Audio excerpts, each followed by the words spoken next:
Alright guys, let's get this done. Valhalla Hills character casting scene 1, take 1. And action. So, would you please introduce... The first cab off the rank is Valhalla Hills, a city builder made by the veterans behind Cultures and 1996's The Settlers 2.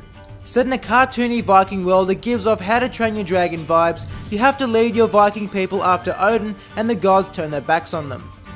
Build huts to protect them from the wild, woodcutters to gather wood for fire, and eventually build a civilization from the ground up. We should note that the AI Vikings aren't the smartest of folk, and will need your attentive supervision to stay out of trouble. If that sounds frustrating, then maybe stay away from this one. Otherwise, Valhalla Hills is a very respectable simulation game with a cool theme and interesting options for strategy.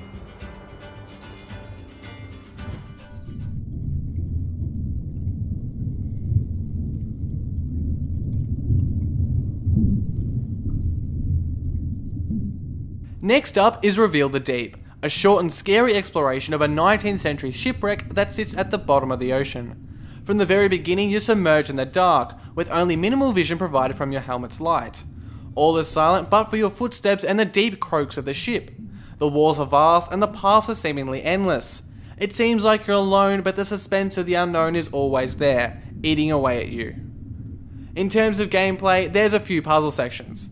Also, by turning on and off your light, you can find different paths, much like how you can swap between the worlds of the living and the dead in Guacamelee. The satisfaction of Reveal the Deep comes from finding all the notes on the ship, piecing them together, and uncovering what happened.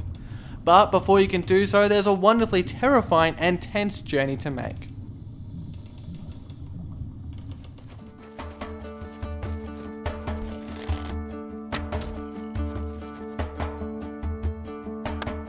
Hurtworld is a brutal PvP and PvE survival game just starting its life on early access.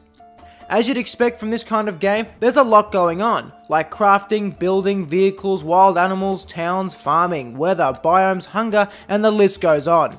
But to distinguish Hurtworld, let's focus in on some of its key ideas. It has FPS action that's entirely skill based, so regardless if you have top grade gear, you will die if you lose a gunfight. But PvP gunfights are actually rare sights. This is due to the awesome infamy system. When you die, you don't actually drop any valuable items, only raw resources. However, if you've killed someone else and gained infamy, you could drop your possessions, effectively discouraging PvP behaviour and instead promoting more collaborative play. There are 6,000 active players online, and the friendly and hardworking devs behind the game give us confidence that Hurtworld will turn out right. But it's not there yet and has some hacker issues, so we do warn any prospective buyers to be careful.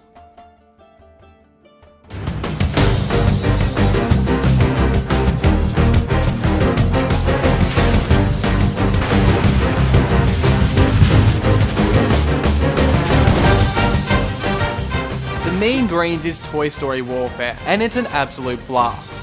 Playing as a miniature plastic soldier, you turn the kitchen, birthday table, freezer, and 7 other unconventional maps into 5v5 multiplayer battles. These creative everyday settings are not just for aesthetics, as each map also has a unique game mode. On the foosball pitch, the team who scores the most goals with the ball wins, whilst in the fish tank, the objective is to dive and find the most flags. Our only gripe with the game is that it can be hard to find matches on occasion. The Mean Greens is a fast-paced third-person shooter with an array of creative modes to keep you entertained.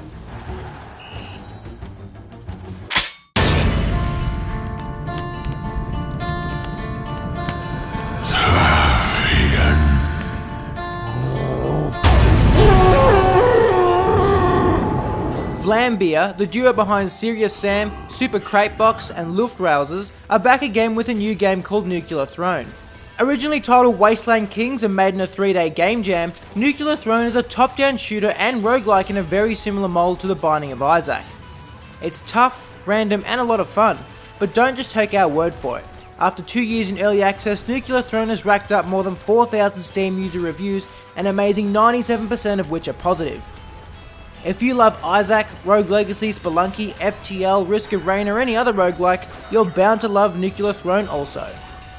Alright guys, that's it, our last Best of the Month video for 2015. But not the end of 2015 just yet for us. We got 2 more videos. Next week is our best Kickstarter games of the year, then the big one, our best indie games of the year. So stay tuned for that. My name's Lawrence. And my name's Josh. We'll see you next time here on Indieformed.